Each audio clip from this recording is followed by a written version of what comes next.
अस्सलामुअलैकुम। मैं डॉक्टर रऊफ़ राना अपने डिजिटल चैनल पर आपको खुशामदीद कहता हूँ। बात करूँगा एक सिरप म्यूकेन के बारे में। म्यूकेन के बारे में आप जानते हैं कि ये हार्ट बर्न में, मैदे की जलन में, मैदे के डिस्कम्फ़र्ट में, मैदे की तेज़ाबियत में, पेप्टिक अल्सर में, गैसेस की कंडीशन में, या मैदे के अंदर दर्द या पेट के अंदर दर्द की कंडीशन में इस दवा का, इस सिरप का इस्तेमाल करवाया जाता है। इसकी अमूमी डोज़ 10 ml से 20 ml तक होती है। ये दिन में 3 से 4 मरतबा लिया जा सकता है। खाने से पहले और सोने से पहले इसका इस्तेमाल करवाया जा सकता है। इसका इस्तेमाल बेहतर तरीके से अगर करना मकसूद हो तो ये ज़रूरी है कि इसका इस्तेमाल खाने से 15 मिनट पहले किया जाए।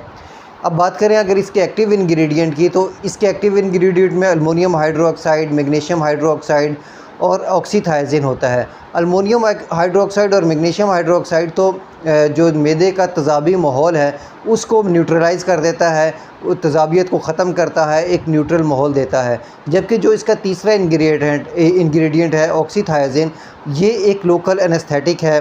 ये दर्द की कैफ़ियत को कम करने के लिए इस्तेमाल किया जाता है।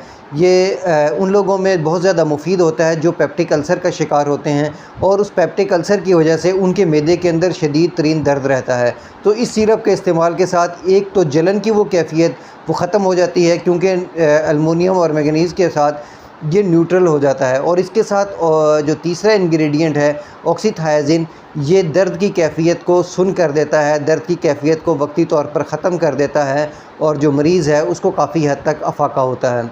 अगर हम बात करें इसके साइड इफ़ेक्ट्स के बारे में, तो इसके साइड इफ़ेक्ट में कुछ लोगों को डायरिया हो सकता है और कुछ लोगों को कॉन्स्टिपेशन हो सकती है। लेकिन इसके इंग्रेडिएंट इस हद तक साथ मिलाए गए हैं ताकि इन दोनों कंडीशन को ओवरकम किया जा सके। अमूमन बहुत सारे मरीज़ों को इसके कोई साइड इफ़ेक्ट ज़ाहिर नहीं होते। जो अनकॉमन से साइड इफ़ेक्ट हैं उनमें ख़ारिश होना, ज़ुबान की सोजन या डकारें बहुत ज़्यादा आना, ये इसकी अमूमी तौर पर साइड इफ़ेक्ट्स हो सकते हैं। मुझे उम्मीद है कि मेरी ये मालूमात आपके लिए फ़ायदेमंद होगी। अल्लाह आपको और आपके तमाम अहले खाना को सेहत वाली ज़िंदगी अता करे। अल्लाह हाफ़िज़।